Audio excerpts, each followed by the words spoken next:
তাহলে প্রথম কাজ হচ্ছে আমাদেরকে রিভাইজ করতে হবে। পাশাপাশি এই যে 114 সূরা তোমরা এই সিনার ভিতরে নিয়ে নিলা, মুখস্থ করে ফেললা, আল্লাহ তাআলা যা বলার তিনি সব এই কোরআনে বলে দিয়েছেন, নতুন করে আর কিছু বলবেন না। এটা তো দ্য লেটেস্ট রেভেলেশন, এরপরে আর কোনো ওহী আসবে না, প্রত্যাদেশ আসবে না। ফলে আল্লাহ তাআলা আমাদেরকে যা বলার সব বলে দিয়েছেন। মুখস্থ করার বড় কাজ এখন যেহেতু শেষ, এবার আমরা বোঝার জন্য উঠে পড়ে লাগবো। কোরআনকে বুঝতে হবে আমাদের মাতৃভাষায়। এই কোরআনের মর্মবাণী, মর্মার্থ, আল্লাহ তাআলা কি ডুজ অ্যান্ড ডোন্টস আমাদের জন্য দিয়েছেন, কি করা যাবে কি করা যাবে না সব তিনি বলে দিয়েছেন। এটা আমাদেরকে বুঝতে হবে। আমরা গত বছর একটা বই লিখেছি এক নজরে কোরআন নামে। আমরা খুব সহজে 114 সূরার সামারি, সিনপসিস এই বইটিতে নিয়ে এসেছি। ফলে কেউ কোরআনের বঙ্গানুবাদ পড়ার আগে বা তাফসির পড়ার আগে যদি এক নজর এই বইটাতে একটু চোখ বোলা, একটু গো থ্রু করে, তার জন্য কোরআন বোঝাটা একেবারে সহজ হয়ে যাবে ইনশাআল্লাহ বিইذনিল্লাহ। এই বই ছাড়াও আরও অনেক অনেক বই সম্মানিত লেখকরা তারা লিখেছেন। আমরা যেন কোরআনের সাথে নিজেদের অ্যাটাচমেন্ট বাড়াই, মাতৃভাষায় যেন আমরা কোরআনকে বুঝি, আমরা কোরআনের অনুবাদ যেন ডেইলি বেসিসে পড়ি, কোরআনের সহজ সরল যে তাফসির আছে এই তাফসিরগুলো যেন আমরা পড়ি। এটাকে বলে তাদাব্বুর। যে আয়াত দিয়ে আমি শুরু করেছি, আফালা ইয়াতাদাব্বারুন আল কোরআন আম আলা কুলুবিন আকফালুহা, আল্লাহ বলছেন তারা কি গভীর মনোযোগের সাথে কোরআন পড়বে না, উইথ ভাস্ট কনসেন্ট্রেশন, খুব ধ্যানমগ্নতার সাথে খুব মনোযোগ দিয়ে কি তারা কোরআন পড়বে না, নাকি তাদের হৃদয়ে তালা ঝুলে আছে? আমাদের হৃদয়ের জং ধরা তালা যদি আমরা খুলতে চাই, এটা আনলক করতে হবে আল কোরআন আল কারিম দিয়ে। তাহলে প্রথম রিমাইন্ডার হচ্ছে রিভিশন। আমার প্রিয় হাফেজ ভাই এবং বোনেরা, আমরা যেন রিভিশন দেই বেশি বেশি। 2 নম্বর কথা হচ্ছে আমরা যেন কোরআনের মর্মবাণী বাংলায় বুঝবার চেষ্টা করি, কোরআনের তাফসির যেন আমরা পড়ি, আমরা যেন তাদাব্বুরে কোরআন করি, কোরআনের যে রিফ্লেকশনগুলো আছে এগুলো যেন আমরা ধারণ করতে পারি। তাদাব্বুর শব্দটা বেসিকলি এসেছে আরবি শব্দ দুবুর থেকে। দুবুর, দুবুর শব্দের অর্থ হচ্ছে পেছন, যে কোনো জিনিসের পেছনকে বলে, আমাদের পেছনটাকেও বলে দুবুর। তো তাদাব্বুরে কোরআন মানে হচ্ছে কোরআনের যে বাহ্যিক আয়াতের যে অর্থ, এর পেছনের যে গল্পটা, পেছনের যে রহস্য, এই আয়াতের পেছনের যে রহস্য, এটাকে উদ্ঘাটন করার চেষ্টা করা, আত্মনিমগ্ন হওয়া কোরআনের রহস্য উন্মোচনের জন্য, ধ্যানমগ্ন হওয়া, খুব গভীর মনোযোগ দিয়ে with vast concentration and attention কোরআনকে পড়াকে বলে তাদাব্বুরে কোরআন। তাহলে রিভিশনের পাশাপাশি আমাদেরকে তাদাব্বুরে কোরআন করতে হবে। কি পারা যাবে তো ইনশাআল্লাহ? এই কোরআন যে তোমাদেরকে কোথায় নিয়ে যাবে তুমি জানোই না, তোমার কোনো আইডিয়াই নাই এই যে কোরআন তোমাদেরকে কোথায় নিয়ে যেতে পারে। এবং শিক্ষার্থীদের জন্য গোটা বিশ্ব খোলা, the entire world is open for you. তোমরা বিশ্ব জয় করতে পারো, তোমরা ঢাকা বিশ্ববিদ্যালয়ে যাবে, তোমরা চট্টগ্রাম বিশ্ববিদ্যালয়ে যাবে। এই যে তোমাদের এক বড় ভাই বসে আছে, ডাকসুর ভিপি সাদিক কায়েম, ঢাকা বিশ্ববিদ্যালয়ে যে আমাদের কোরআনের আলো ছড়িয়ে দেওয়ার দরকার আছে না নাই বলো? তোমরা অক্সফোর্ডে যাবে, তোমরা এমআইটিতে যাবে, তোমরা হার্ভার্ডে যাবে। আমি হার্ভার্ডে গিয়েছি, এমআইটিতে গিয়েছি, তোমরা ইয়েল ইউনিভার্সিটিতে যাবে, সেখানে যে কোরআনের আলো ছড়িয়ে দিবে ইনশাআল্লাহ বলি সবাই। তাহলে শিক্ষার্থীদের জন্য গোটা বিশ্ব খোলা। তুমি জানোই না যে আল্লাহ তাআলা তোমাকে কোথায় নেবে। খুত্তাতুল্লাহি আ'যামু মিন খুত্তাতিকুম, আল্লাহর প্ল্যান তোমার প্ল্যানের চাইতে অনেক অনেক বড়।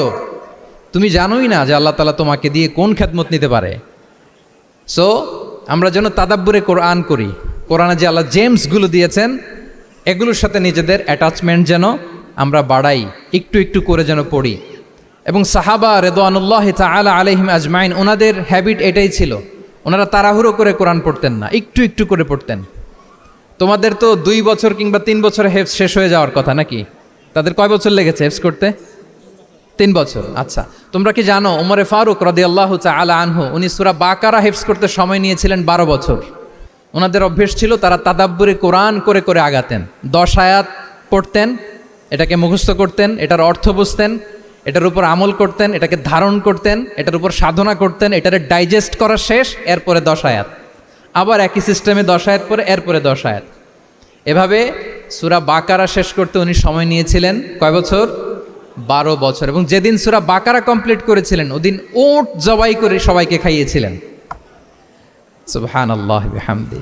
ওনারা কোরআন জানাটাকে সেলিব্রেট করতেন। আল্লাহু আকবার।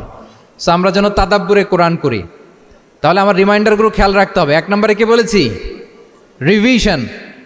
Let's say all together. 1 নম্বরে কি ছিল? রিভিশন। 2 নম্বরে তাদাব্বুরে কোরআন। সবাই বলি 2 নম্বরে কি ছিল? তাদাব্বুরে কোরআন। বুঝে বুঝে কোরআনের মেসেজগুলোকে হৃদয়ঙ্গম করা, একটু একটু করে হৃদয়ঙ্গম করা, একবারে সব না। কারণ কোরআন নাজিলও হয়েছে একটু একটু করে। হাসাবা হাওয়া ইজিল বাশার, মানুষের যত প্রয়োজন ছিল প্রয়োজনের প্রেক্ষাপটে চাহিদার আলোকে একটু একটু করে 23 বছরের লম্বায় লং পিরিয়ড অফ টাইমে কোরআন নাজিল হয়েছে। কোরআন কিন্তু তাওরাত, জাবুর, ইনজিলের মতো, তাওরাতের মতো, জাবুরের মতো কিন্তু কোরআন একবারে নাজিল হয়ে যায়নি। তাওরাত, জাবুর কিন্তু একবারে এট এ টাইমে নাজিল হয়েছে, কিন্তু কোরআন নাজিল হয়েছে কত বছরের সময় নিয়ে? 23 বছর, 23 ইয়ার্স।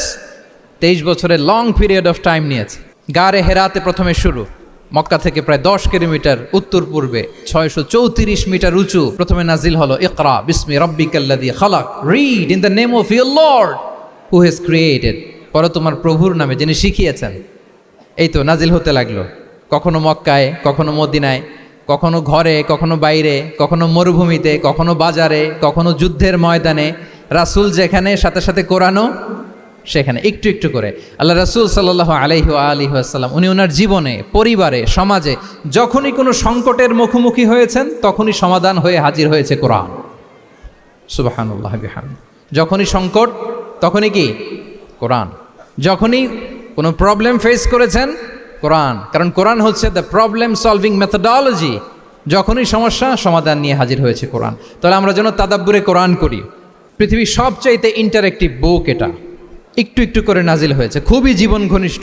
তোমরা যত পড়বে, যত রিসার্চ করবে, যত এক্সপ্লোর করবে, তত এই জ্ঞান, এই নলেজ, এই রহস্য তোমাদের কাছে ধরা দেবে। তাহলে 1 নম্বরে হচ্ছে রিভিশন, 2 নম্বরে হচ্ছে তাদাব্বুরে কোরআন, যেটা বলেছি যে এটা ইন্টারেক্টিভ বুক।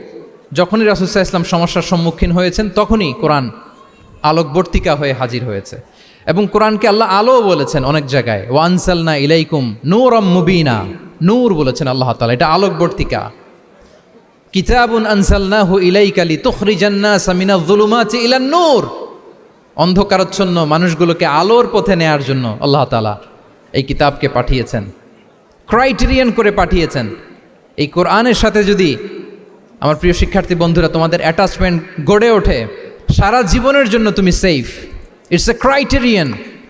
কোরআন পড়লে, কোরআন জানলে কোনটা সত্য কোনটা মিথ্যা কোরআনের লেন্স দিয়ে তুমি পরখ করতে পারবে। এটাকে আল্লাহ তাআলা বলেছেন আল ফুরকান, তাবারাকাল্লাযী নাযালাল ফুরকানা আলা আবদিহি লিয়াকুনা লিল আলামিনা নাযীরা।